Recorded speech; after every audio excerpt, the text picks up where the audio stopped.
Good morning, Scotland. Good morning, social media land. I hope you are well. It is Monday, the 10th of March, 2025. Labour promised change. Scotland fell for it. Last year, Scots were told that voting Labour was the only way to get the Tories out and finally end over a decade of cruelty. They took the bait. Labour swept Scotland, decimating the SNP in Westminster. The promise was clear: vote Labour and the suffering imposed by the Conservatives would end. It was a lie. Labour's latest act in government is a £6 billion assault on the most vulnerable people in society. Disabled people, the unemployed, and those struggling to survive are now in Labour's crosshairs. Austerity isn't over. It's just under new management. And here's the truth.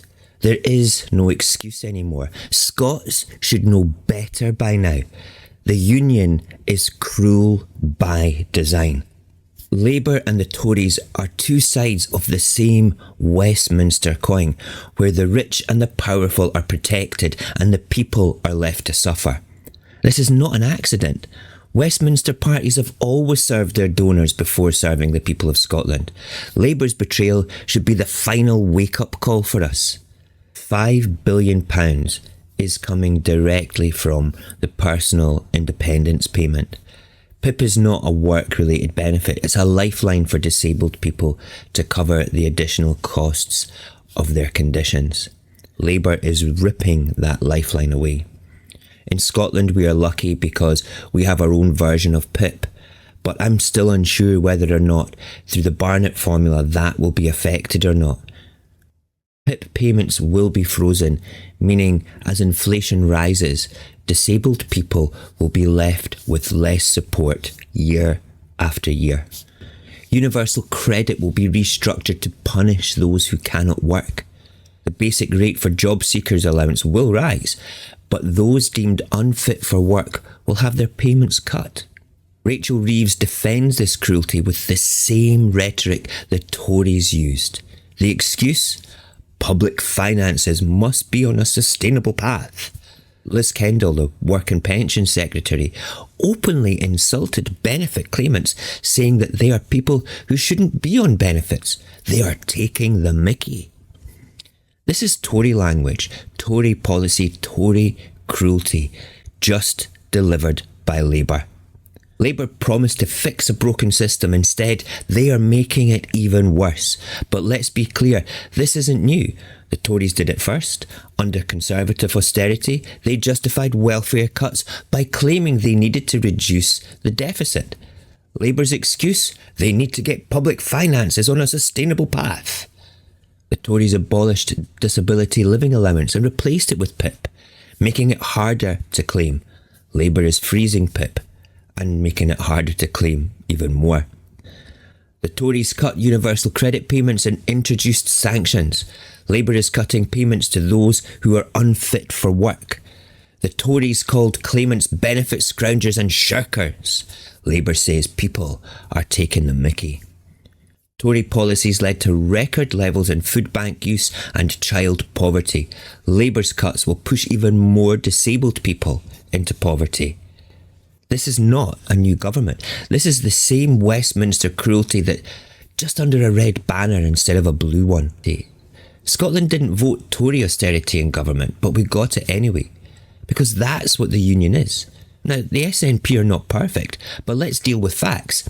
While Westminster was gutting welfare, the SNP were mitigating cuts. They scrapped the bedroom tax in Scotland and protected low-income families by doing so. They fought against the rape clause, the two-child benefit cap, while Labour now refuses to repeal it. And next year, they're looking to mitigate that as well. They introduced the Scottish child payment, putting real money in the pockets of struggling families. They protected free prescriptions and university tuition and free bus travel for young people. And now, while Labour is slashing PIP, cutting universal credit and freezing benefits, the SNP is looking to offset that damage to Scotland again. This is the difference between a government that fights for Scotland and a Westminster government that cuts it down. Because here's the truth. This would not be happening in an independent Scotland. It doesn't matter if it's Labour or Tory. Cruelty is baked into the system. We were promised change, but we have been handed more austerity, more suffering, and more betrayal. There is no excuse anymore. Scotland should know better.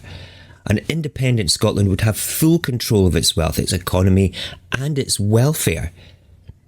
We wouldn't be handing over £88.5 billion in revenue only to get scraps back and suffer cuts. We wouldn't be powering England's economy while our own people go hungry. We wouldn't have to mitigate cruel policies. We wouldn't be begging Westminster for fairness because we wouldn't need them. We don't need them. In a modern Scotland, voting for the Union and expecting anything different from the same old Westminster cruelty isn't just naive. It's plain stupid. Westminster is the problem. Independence is the answer. In 2026, vote for Scotland. I understand why some people voted for Labour last year. It's one of those crazy things where they think, we need to get the Tories out, we need to get the Tories out, we need to get the Tories out. Yeah, we need to get the Tories out. And, voting SNP doesn't necessarily form a government down in Westminster, and that's truly understandable. But what it does do is represent Scotland in a pro-Scottish manner. Now, right now we don't have the same representation, and that's fine because we still have Holyrood. However, we need to do more. We need to be thinking, do we trust Westminster? Do we believe that they have Scotland's best interests? Because the Tories never, and Labour certainly don't. Look at Grangemouth as an example. They're quite happy to let that flounder and just go. And the excuse they use is it's a private company. But Thames Water is a private company. And they're putting £3 billion into saving that one. That's crazy. Does that not just set you off a little bit? Anyway, this week we'll be looking at Labour's betrayal, which was just discussed just now. Tomorrow we're going to be looking at Westminster's cruelty. It was never just the Tories. And Wednesday will be, why do Scots keep falling for the same Westminster lies? Thursday though, I'm going to lay out my personal plan to get independence. And it's really not what you think it is. It's something different. And it's something that we will have to unite to make work. Because the national cause is far more important than political hegemony. The national cause is what will protect our children in the future.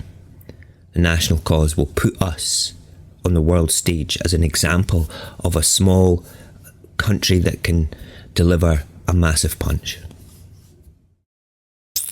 Yeah.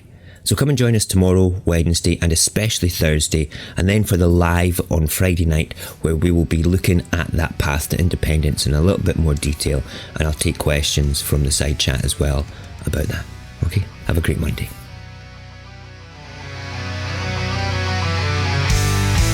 They sold us dreams wrapped up in chains, told us freedom brings only pain, but all we've known is broken trust. Westminster's rule was never just. We were fooled before. We believed their lies. They took our trust.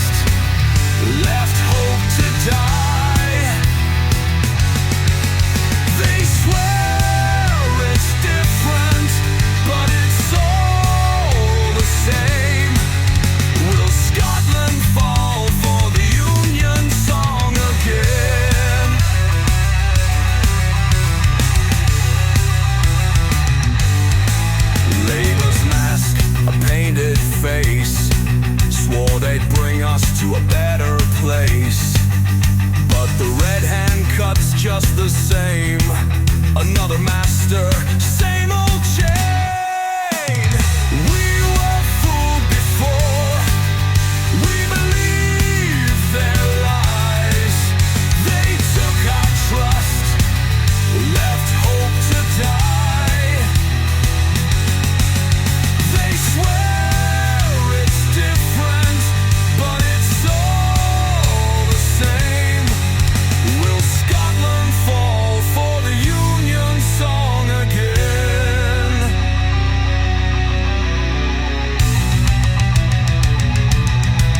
Not in their words, not in their hands. Our strength was never theirs to command. It's in our hearts, it's in our land. Stand with your own and make a stand. They wrote the script, we played along. Sang their tune, believed their song. But every time the story's the same.